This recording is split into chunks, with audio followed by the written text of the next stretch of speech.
Because the target is 200,000 units, as you said. Yes, capitalizing? Yes. Yes. What is that? Maybe we'll... I will explain.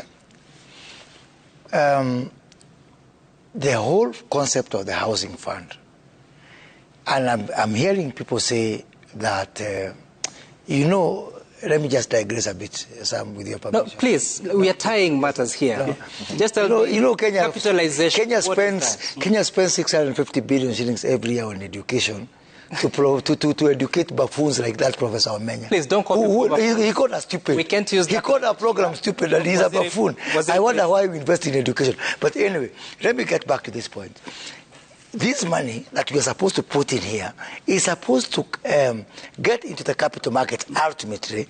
We do something called leveraging and we get X times more money from the private sector. And by the way, Sam, for the last 60 years of independence, this country has produced only 50,000 mortgages. 50,000 from that private sector. So there was need to have some intervention.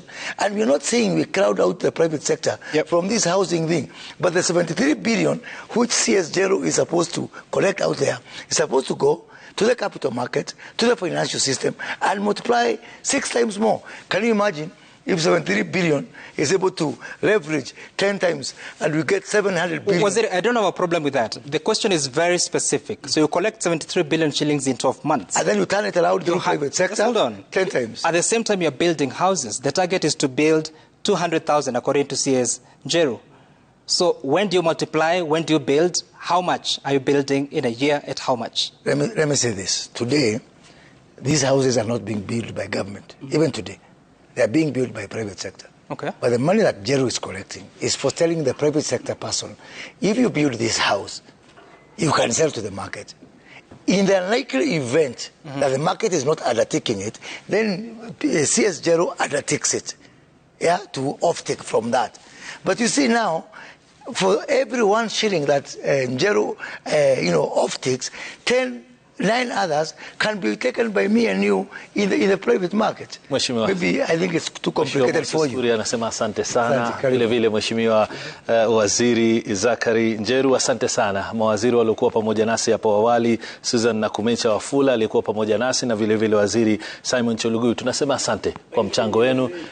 Ingia kwa boma yangu kwa ili wananchi waweze kujua. Tafadhali kwa sekundi moja. No.